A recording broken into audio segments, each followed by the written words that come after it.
Сәламәт тешләр саулык нигезе. 20 мартта республиканың гомуми белем бирү оешмаларында мәгарифтә күтәрелеш проектының сәламәт елмаю модуле буенча югары яркәйдәге Талгат Рахманов исемендәге урта мәктәп базасында стоматология кабинетын ачу тантанасы үтте. Чарада район хакимияте башлыгы Илдар Мустафин, район үзәк дәваханәсенең баш табибы Разида Гатауллина, мәгариф идарәсе начальнигы урынбасары Лилия Набиева катнашты. Алар чыгыш ясап, кабинетның күбрәк профилактик максатларда эшләвен, балаларның сәламәт, бәхетле булуларын теләде.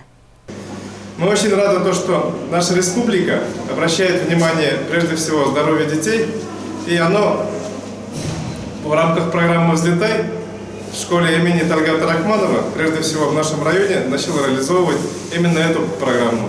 Программа касается и обеспечения школы компьютерной техникой, оргтехникой и, в частности, с медицинским оборудованием.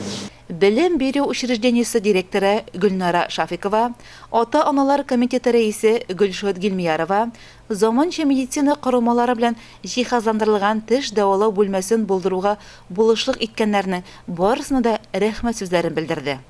От лица всех родителей нашей школы хочу поблагодарить, во-первых, правительство, главу за эту хорошую идею, вообще за это направление «Взлетай».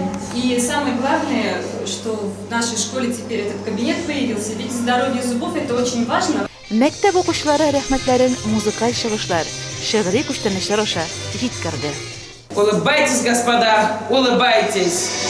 Ал тасма киселгәннән соң үзәк дәваханәсенең теш табибы Энҗи Аюпова тәүге пациентны кабул итте.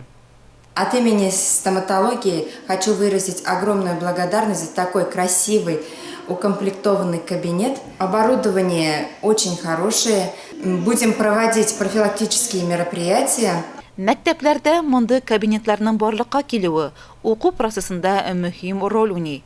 Чөнки хәзер балалар мәктәптән читкә чыкмыйча, кирәкле киңәшләр һәм дәвалана алалар.